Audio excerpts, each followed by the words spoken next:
പിതാവിൻ്റെയും പുത്രൻ്റെയും പരിശുദ്ധാത്മാവിൻ്റെ നാമത്തിൽ ആമേൻ. എല്ലാവർക്കും കർത്താവിൻ്റെ ദിവസത്തിൻ്റെ ഞായറാഴ്ചയുടെ സ്നേഹവന്ദനം. ഇന്ന് ജനുവരി 26. അമ്മേ പരിശുദ്ധ അമ്മേ, അമ്മേ പരിശുദ്ധ ദൈവമാതാവേ, ദൈവമാതാവേ, അങ്ങ് കൃപാസനത്തിൽ പ്രത്യക്ഷപ്പെട്ട് വരാൻ പോകുന്ന മഹാദുരന്തത്തിൽ നിന്ന് രക്ഷപ്പെടാനും എല്ലാവർക്കും വേണ്ടി പ്രാർത്ഥിക്കുവാനും ആവശ്യപ്പെട്ടിട്ട് 20 വർഷം കഴിഞ്ഞ ഈ വേളയിൽ ഞങ്ങൾക്കും ഈ ദേശത്തിനും അങ്ങ് മധ്യസ്ഥം തേടി തന്ന എല്ലാ അനുഗ്രഹങ്ങൾക്കും കൃപകൾക്കും ഞങ്ങളിപ്പോൾ ഹൃദയം നിറഞ്ഞ നന്ദി പറയുന്നു. അമ്മേ പരിശുദ്ധ അമ്മേ, ജപമാല മാതാവേ, സകല കൃപാസനം പ്രാർത്ഥനയോടും ചേർത്ത് ഞങ്ങളിപ്പോൾ പ്രാർത്ഥിക്കുന്ന ഈ കുടുംബത്തിന്റെ പ്രത്യേക നിയോഗം. മക്കളെ, ഇന്ന് ഞായറാഴ്ചയാണ്. ഇന്നത്തെ നിയോഗം പറയുക.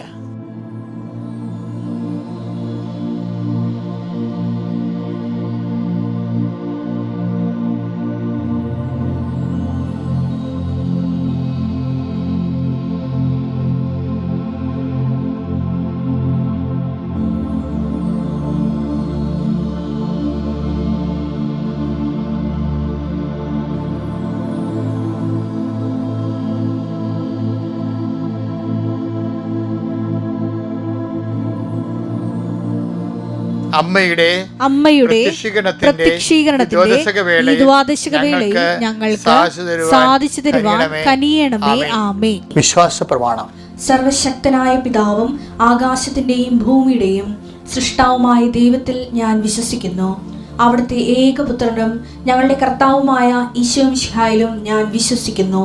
ഈ പുത്രൻ പരിശുദ്ധാത്മാവിനാൽ ഗർഭസ്ഥനായി കന്യകാമറിയത്തിൽ നിന്ന് പിറന്ന് പൊന്തിയോസ് പീലാത്തോസിന്റെ കാലത്ത് പീഡകൾ സഹിച്ച് കുരിശിൽ തറയ്ക്കപ്പെട്ട് മരിച്ച് അടക്കപ്പെട്ട് പാതാളങ്ങളിൽ ഇറങ്ങി മരിച്ചവരുടെ ഇടയിൽ നിന്ന് 3-ാം നാൾ ഉയർത്ത് സ്വർഗത്തിലേക്ക് എഴുന്നള്ളി സർവശക്തിയുള്ള പിതാവായ ദൈവത്തിന്റെ വലതുഭാഗത്തിരിക്കുന്നു.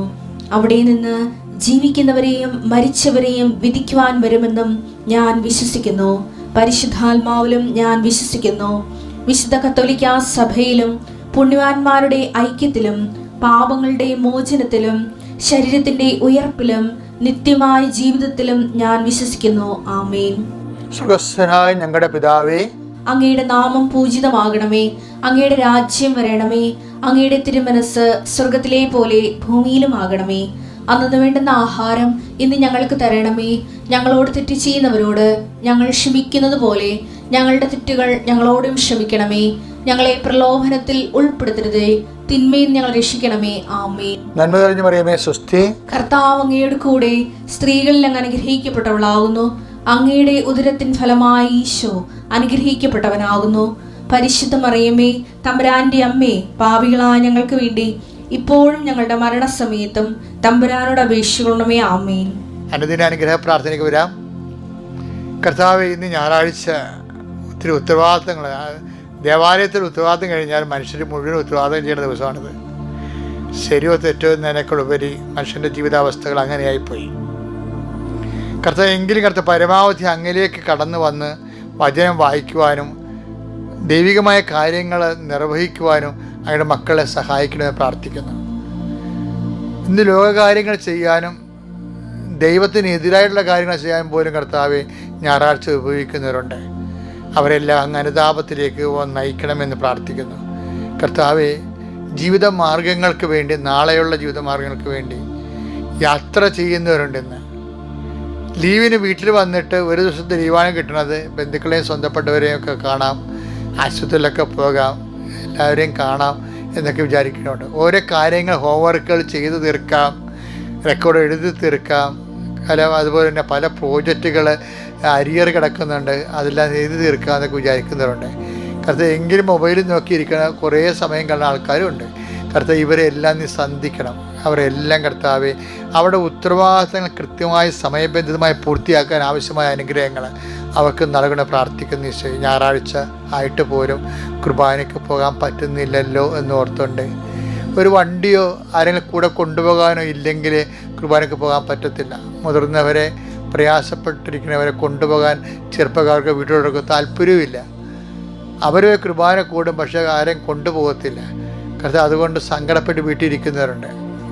അവർ ടി വിയിലെ കുർബാനയാണ് പലപ്പോഴും കൂടുന്നത്. എന്തുമായിക്കോട്ടെ ഈശോയെ, അവർക്കൊക്കെ ഒരു അവസരം കിട്ടാൻ കർത്താവ് അവരുടെ വീട്ടിലൊരുത്ത് തേങ്ങ സഹിച്ചാണെങ്കിലും അവരെ വണ്ടിയിലാണെങ്കിലും ഓട്ടോറിക്ഷയിലാണെങ്കിലും കൊണ്ടുപോകാനുള്ളൊരു മാനസികാവസ്ഥ ഉണ്ടാക്കുന്ന ഈശോയെ, അങ്ങയുടെ ആൾത്താര കാണാനും അങ്ങയുടെ പള്ളി കാണാനും ഒരിക്കലും അവർക്ക് അവസരം ഉണ്ടായിരുന്നു. അവരൊത്തിരി ജീവിച്ചതാണ് പള്ളിക്ക് വേണ്ടി. കർത്താവിൻ്റെ ആലയം കാണുമ്പോൾ തന്നെ അവിടെ മനസ്സ് കോരിത്തരിക്കും.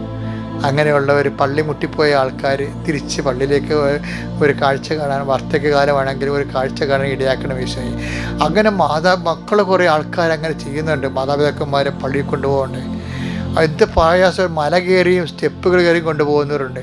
അവരെല്ലാം കർത്താവ് മൊത്തം നിറച്ച് അനുഗ്രഹിക്കട്ടെ എന്ന് പ്രാർത്ഥിക്കുന്നു.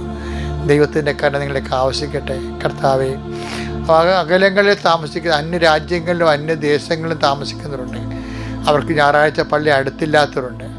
അവരെല്ലാം അമ്മമാരവരെ വിളിക്കുമ്പോഴേ അവർ കുർബാനയുടെ കാര്യം പറയാനുള്ള ചങ്കൂറ്റ അമ്മമാർക്കുണ്ടാകണം.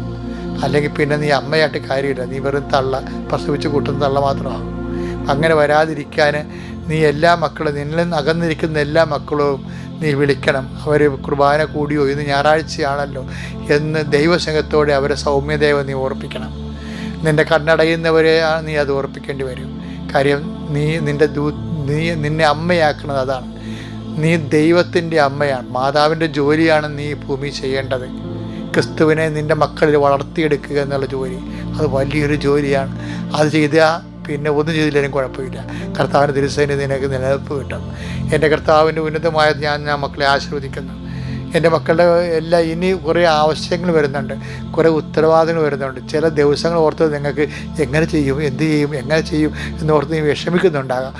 നിന്നെ ഇപ്പം കർത്താവ് തണുപ്പ് പോലെ ആശീർവദിക്കും. ഞാൻ മാതാവ് എൻ്റെ നാക്കിൽ കയ്യെ പിടിച്ചിട്ടുണ്ട്. അപ്പോഴൊക്കെ തോന്നിയിരിക്കുന്നത് ഭയങ്കരമായ സുഖദമായ തണുപ്പാണ്. അതുപോലെ ദൈവം നിന്നെ തണുപ്പിക്കട്ടെ എന്ന് പ്രാർത്ഥിക്കുന്നു. നീ ഏതെങ്കിലും വിഷയത്തെ ഓർത്തോ, ഏതെങ്കിലും വ്യക്തികളെ ഓർത്തോ, നീ ഏതെങ്കിലും സംഭവത്തെ ഓർത്തോ, അല്ലെങ്കിൽ നിൻ്റെ കയ്യിൽ നിന്ന് വന്നൊരു കയ്യബദ്ധം ഓർത്തോ, അത് മറ്റുള്ളവർ അറിഞ്ഞു പോയിട്ടുണ്ടല്ലോ, അത് കേസാകുമല്ലോ, അല്ലെങ്കിൽ നിന്നെ ആക്ഷേപിക്കുന്ന ഓർത്തോ നീ എന്തെങ്കിലും തരത്തിൽ വിറങ്ങലിക്കുന്നുണ്ടെങ്കിൽ എൻ്റെ ദൈവത്തിനെ ഇപ്പം നിന്നെ ആശീർവദിക്കണം.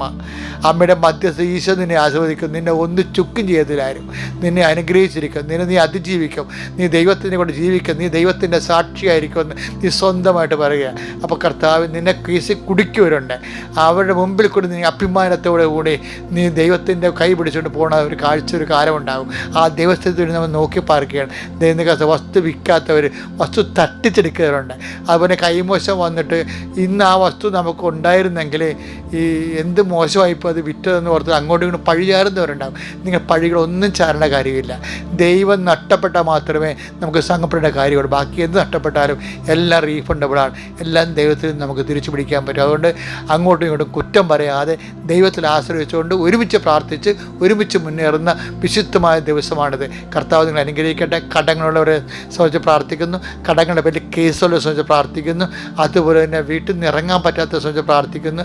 കുടുംബത്തിൽ മക്കളും ഭാര്യ ഭർത്താക്കന്മാരും മാതാക്കന്മാരും തമ്മിൽ സംസാരമില്ലാതെ ചുമ്മാ ഓരോരുത്തർ വന്ന് ഓരോ സമയത്ത് ഉണ്ടച്ചും പോകുന്നല്ലാതെ അങ്ങോട്ടും ഇങ്ങോട്ടും സംസാരിക്കാതെ അങ്ങനെയുള്ള നരകം പിടിച്ച കുടുംബങ്ങളിലേക്ക് കർത്താവിൻ്റെ പ്രകാശം വീടുന്ന സമയമാണ്. അത് നീ ഇനി പ്രാർത്ഥിക്കേണ്ട. നിൻ്റെ പ്രാർത്ഥനയേക്കാൾ ഉപരി ഈ പ്രാർത്ഥന, ഈ അനുദിന ഡെയിലി ബ്രെഡ് എന്നുള്ള പ്രാർത്ഥന കർത്താവ് പറഞ്ഞിട്ടുണ്ട്, എന്നോട് പറഞ്ഞിട്ടുണ്ട്, എന്നെപ്പോൾ അഭിഷിക്തരോട് പറഞ്ഞിട്ടുണ്ട്. കർത്താവ് നീ ഏത് ഭവനത്തിൽ ചെന്നാലും ആ ഭവനത്തിൽ സമാധാനം ആശംസിക്കണം. ദൈവവേദന ഇന്ന് കർത്താവ് എനിക്കിന്ന് പൗരോഹിത്വത്തിൻ്റെ യോഗ്യതയാൽ ഞാൻ നിൻ്റെ കുടുംബത്തെ നോക്കിക്കൊണ്ട്, നിൻ്റെ ഹൃദയത്തെ നോക്കിക്കൊണ്ട്, നിൻ്റെ മുഖത്ത് നോക്കിക്കൊണ്ട്, നിൻ്റെ ശിരസിൻ്റെ മുകളിൽ കർത്താവിൻ്റെ നാമത്തെ കുറിച്ച് വരക്കുന്നു. നിൻ്റെ കുടുംബം അനുഗ്രഹിക്കപ്പെട്ടിരിക്കുന്നു, നിൻ്റെ കുടുംബം അനുഗ്രഹിക്കപ്പെട്ടിരിക്കുന്നു. ആർക്കും തോൽപ്പിക്കാൻ പറ്റത്തില്ല. ഇപ്പം കാണുന്ന എല്ലാ ഇരുട്ടുകളും, എല്ലാ തകർച്ചകളും, എല്ലാ മരവിപ്പുകളും, മഞ്ഞ് എങ്ങനെയാണ് കാറ്റിൽ തുരത്തപ്പെടുന്ന പോലെ അതുപോലെ തുരത്തപ്പെടുകയും നീ ദൈവത്തിലേക്ക് സന്തോഷിക്കുകയും കർത്താവിൽ ആനന്ദിക്കുകയും ചെയ്യുന്ന കാലമായി അടുത്ത് വന്നിരിക്കുന്നത്. എൻ്റെ കർത്താവിനുമായ നാമത്തിൽ സഭയുടെ അധികാരത്തിൽ കുരിശിൻ്റെ അടയാളത്തിൽ ദൈവശക്തി നീ അനുഗ്രഹിക്കപ്പെടട്ടെ. Price the Lord. എൻ്റെ പ്രിയപ്പെട്ടവർ, നമ്മൾ ഇന്ന് വായിക്കുന്ന സുവിശേഷം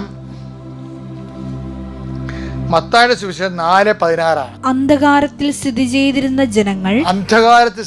ജനങ്ങൾ വലിയ പ്രകാശം കണ്ടു. മരണത്തിന്റെ മേഖലയിലും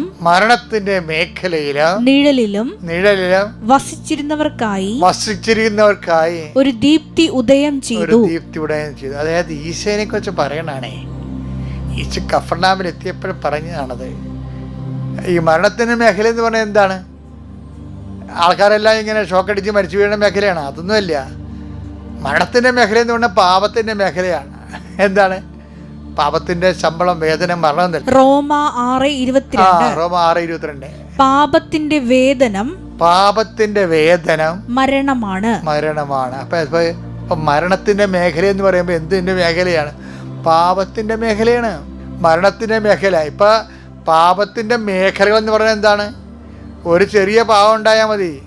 ആ പാപമായിട്ട് ബന്ധപ്പെട്ട് അതിൻ്റെ ഈ വാഴ വിത്ത് പോലെയാണ് പാപം. ഒരു വാഴയ്ക്ക് കുറേ വിത്തുണ്ടാവും അല്ലേ? അതുപോലെ ഒരു പാപത്തിന്, ഒരു തലപ്പെട്ട പാപത്തിന് കുറേ കുഞ്ഞു പാപങ്ങളുണ്ടാവും. അത് പാപത്തിൻ്റെ മേഖല എന്ന് പറയണത്. ഇപ്പം എനിക്ക് ഈ പാപത്തെക്കുറിച്ച് പറഞ്ഞാൽ അത്ര ഇഷ്ടമുള്ള ആളല്ല. എന്നുവെച്ചാൽ ഞാൻ ദൈവത്തിൻ്റെ സ്നേഹത്തിൻ്റെ പ്രവാചകനാണ്, ശുശ്രൂഷകനാണ്. പ്രവാചകനല്ല, ശുശ്രൂഷകൻ. അപ്പം അതുകൊണ്ട് എന്നാലും ഞാൻ നിങ്ങൾ പറയുകയാണ്, നിങ്ങളെ ഈ അന്ധകാരത്തിൽ പാപകരമായ ജീവിതത്തിൽ ജീവിക്കുന്ന ആൾക്കാരില്ല. അങ്ങനെ ജീവിക്കുന്ന ഒത്തിരി പേര് നമ്മൾ കണ്ടിട്ടുണ്ട്. ഇപ്പം എന്ത് പറ്റുക? അവരതിൻ്റെ അകത്ത് അടിപ്പെട്ട് കഴിഞ്ഞാൽ അതൊരു മേഖലയായി മാറും. ആദ്യം ഒരെണ്ണം ഉണ്ടായിരുന്നുള്ളൂ, പിന്നെ അത് മേഖലയായി മാറും. അപ്പം അങ്ങനെ മേഖലയായി മാറിയ കുറേ ആൾക്കാരുണ്ട് ബൈബിളിൽ. ആ മേഖലകളെ മുഴുവനാണ് കർത്താവ് ഏറ്റെടുക്കുന്നത്. അതിനാണ് ഈ അന്ധകാരത്തിലുള്ള ജനം ഒരു പ്രകാശം കണ്ടു. മരണത്തിൻ്റെ മേഖലയിൽ, അതായത് പാപത്തിൻ്റെ 4:16 പാപത്തിൻ്റെ മേഖലയിൽ താമസിക്കുന്നവർക്ക് ഒരു ദീപ്തി ഉദയം ചെയ്തു. മറ്റേ ഇരുട്ട് മാറി, പാപത്തിന് ഇരുട്ടെന്നാണ് വിളിക്കണത്. അതുകൊണ്ടല്ലേ യോഹന്നാൻ പറയണത്, വെളിച്ചത്തെ കീഴടക്കാൻ ഇരുളിന് കഴിഞ്ഞില്ല. Take the word of God. Yohannan 1:4-5. Yohannan 1:4-5. അവനിൽ ജീവൻ ഉണ്ടായിരുന്നു. ആ ജീവൻ മനുഷ്യരുടെ വെളിച്ചമായിരുന്നു. ആ വെളിച്ചം ഇരുളിൽ പ്രകാശിക്കുന്നു. അതിനെ കീഴടക്കാൻ ഇരുളിന് കഴിഞ്ഞില്ല. അതാണ് സംഭവം. പാപത്തിന്റെ അന്ധകാരത്തിരിക്കുന്നവരും മരണത്തിന്റെ മേഖല എന്ന് പറയുന്നത് എന്താണ്? പാപത്തിന്റെ മേഖലയാണ്. പാപത്തിൻ്റെ മേഖല എന്താണ്? അവർക്കൊരു ദീപ്തിയുള്ള ഉദയം ചെയ്യണത് എന്ന് വെച്ച് കഴിഞ്ഞാൽ ഇരുട്ടിൽ ഒരു പ്രകാശം. അപ്പം ആ ഇരുട്ട് എന്താണ്? പാപം തന്നെയാണ്. അതുകൊണ്ടാണ് പറയണത്, അതിനെ കീഴടക്കാൻ ഇരുട്ടിന് കഴിഞ്ഞില്ലെന്ന്. അതായത് എൻ്റെ ദൈവത്തിലെ നീ ഒരു പാപാവസ്ഥയിലാണെങ്കിലേ, ഞാൻ പാപം എൻ്റെ വീഴാതെ എപ്പോഴും ഇങ്ങനെ എൻ്റെ നെഞ്ചത്തിടിച്ച് നടക്കേണ്ട കാര്യമില്ല. നീ എന്ത് ചെയ്യണമെന്ന് അറിയാം. അതാവും പശ്ചാത്താപമൊക്കെ ഉണ്ടാകണം. പക്ഷേ നീ ദൈവസ്നേഹം, ഞാനേ കുമ്പസാരിക്കാൻ വരുന്നവരൊക്കെ ഞാൻ പറയേ ദാറ്റ്സ് ഓക്കെ. അതൊക്കെ നിങ്ങൾക്ക് ഇങ്ങനെ കുറേ പാപങ്ങൾ റിപ്പീറ്റ് ചെയ്യുന്നുണ്ട്, ഐ നോ ഇറ്റ്. അപ്പോൾ നിങ്ങൾ ഓവറായിട്ട് അതിനെക്കുറിച്ച് ചിന്തിച്ച് വാകരപ്പെടേണ്ട. നിങ്ങൾ എന്ത് ചെയ്യണമെന്ന് അറിയാവോ? സൽപ്രവൃത്തികൾ നിങ്ങൾ ചെയ്യണം. ഇരുട്ട് കൂടുമ്പോൾ നമ്മൾ എന്ത് ചെയ്യണത്? ഇപ്പോൾ രാവിലെ ഭയങ്കര ഇരുട്ടല്ലേ രാവിലെ, പക്ഷേ സൂര്യൻ ഉദിച്ചു വന്നപ്പോൾ ഇരുട്ട് എവിടെ പോകുന്നത് കണ്ടില്ല. അതുപോലെ തന്നെ പാപത്തിന് സംഭവിക്കണേ. അതേ ക്രിസ്തു ഉദിച്ചു കഴിഞ്ഞാൽ, ക്രിസ്തുവിൻ്റെ നാമത്തിൽ സൽപ്രവർത്തികൾ പെരുകി വരുമ്പോഴേ പാപത്തിൻ്റെ ഇരുട്ടുകൾ മാറി വരും. അപ്പോൾ നിങ്ങൾ ഇരുട്ടിനെ ഫോക്കസ് ചെയ്യേണ്ട, വെളിച്ചത്തെ ഫോക്കസ് ചെയ്യണം. പാപത്തെക്കുറിച്ച് കൂടുതൽ ചിന്തിച്ച് വിഷമാകേണ്ട, സൽപ്രവർത്തി ദൈവസ്നേഹ പ്രവർത്തികൾ വർദ്ധിപ്പിക്കണം. അപ്പോൾ താനെ പാപം ചെയ്യാനുള്ള പ്രവണത തന്നെ അസ്ഥിരപ്പെട്ടു പോയിക്കൊള്ളും. So have a good day. ദൈവം നിങ്ങളെ അനുഗ്രഹിക്കട്ടെ. Praise the Lord.